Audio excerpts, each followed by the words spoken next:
Nesse vídeo a gente vai falar um pouco sobre a técnica cirúrgica da subcondyplastia. Subcondyplastia é um procedimento para o preenchimento minimamente invasivo de lesões do osso subcondral, usando um substituto ósseo à base de fosfato de cálcio. Esse é o princípio do procedimento. Iniciando o procedimento, a gente vai fazer um planejamento cirúrgico que é realizado através da ressonância magnética do paciente. A gente usa as imagens em T2 e, como nessa imagem, a gente consegue observar uma lesão no osso subcondral, tanto no compartimento medial femoral quanto no compartimento medial tibial. A partir daí a gente traça algumas linhas tanto no corte coronal quanto no corte sagital, dividindo no corte coronal entre lateral, central e medial, compartimento medial, e no corte sagital entre anterior, central e posterior. A gente vai observar que as nossas lesões no fêmur, no corte coronal ela é mais central, na tíbia ela é de central para lateral, e no corte sagital, ela no fêmur quanto na tíbia, ela é de central, talvez na transição para posterior. Uma vez traçado essa localização da lesão, a gente vai traçar o trajeto da cânula de preenchimento.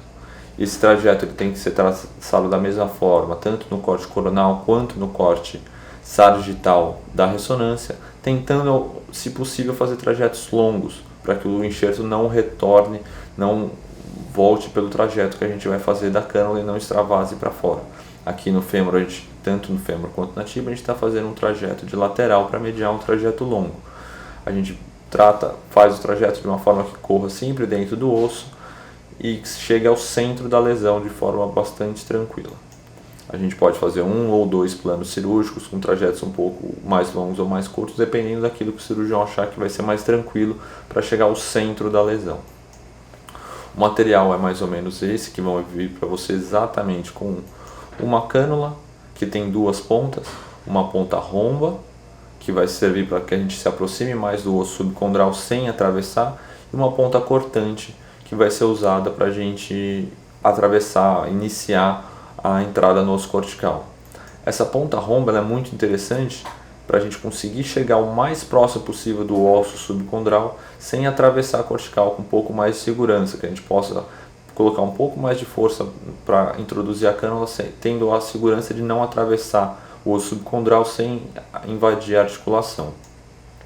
O kit vem também com 5 seringas de 1 ml, para que o enxerto seja, da forma pastosa, seja colocado nessas 5 seringas para aplicação nas cânulas. Não se deve tentar colocar o enxerto na cânula sem ser nessas seringas de 5 ml. Isso é muito importante, isso não funciona bem. O enxerto ele vem nessa seringa maior, ela tem 2 compartimentos, um que vem um estado líquido e outro que vem o enxerto no estado de pó. Você vai misturar de forma bastante tranquila o líquido com o pó, ele vai formar uma pasta que vai ser então preenchida na lesão subcondral. A gente agora vai ter um vídeo da cirurgia em que a gente vê o kit, o paciente posicionado em decúbito dorsal horizontal, com um coxinho abaixo do joelho a ser operado. A cânula é posicionada simulando o trajeto dela para a gente ver o nosso ponto de entrada. No ponto de entrada com uma pequena incisão para a entrada da cânula. A cânula é então posicionada. Com escopia a gente checa se o ponto de entrada que a gente planejou é exatamente aquele que a cânula está. Ela pode ser progredida ou manualmente mesmo. Se a cortical estiver mais espessa, mais dura, a gente pode ter o auxílio de um martelo para atravessar essa cortical e então progredir a cânula com o auxílio de escopia, tanto no AP quanto no perfil, até que a gente alcance exatamente o centro da lesão conforme o nosso planejamento. A gente tira então o êmbolo metálico, mistura o enxerto conforme a orientação. O enxerto, uma vez que ele fica num estado pastoso, ele é passado para essas seringas menores com um fácil adaptador. Uma vez que ele está nas seringas menores, a gente vai aplicar.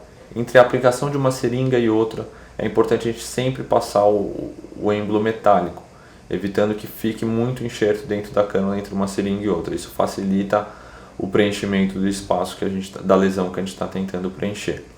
Conforme a gente vai preenchendo, a gente vai checando na escopia o preenchimento da lesão conforme o nosso plano na ressonância magnética. A incisão que fica é mínima, não precisa, às vezes nem precisa dar ponto para fechar isso, só um curativo é suficiente.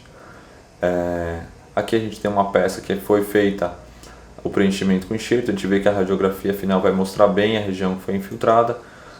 cortando essa peça depois, a gente vê que a radiografia é bastante fidedigna, ela até de certa forma subestima o preenchimento dado pelo enxerto.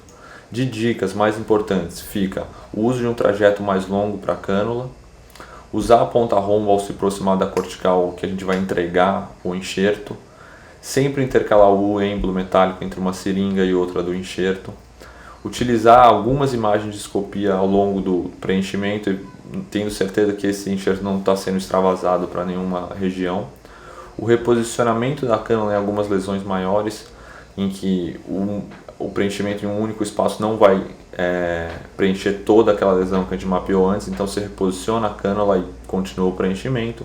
E por último, aguardar 5 minutos antes de tirar a cânula depois que você terminou a aplicação do produto. Isso faz com que o produto já comece a ficar um pouco mais rígido e não tente voltar pelo trajeto da cânula. Aqui a gente tem uma última paciente deambulando, já conseguindo subir e descer a escada com uma semana de pós-operatório. A gente dá carga imediata, com uma analgesia simples para o paciente. O procedimento pode ser feito em hospital de dia, indo embora no mesmo dia, ou se feito mais no final do dia, no início do dia seguinte, o paciente consegue ir de forma tranquila. Era isso que a gente tinha para falar agora, só da técnica cirúrgica mesmo. Obrigado.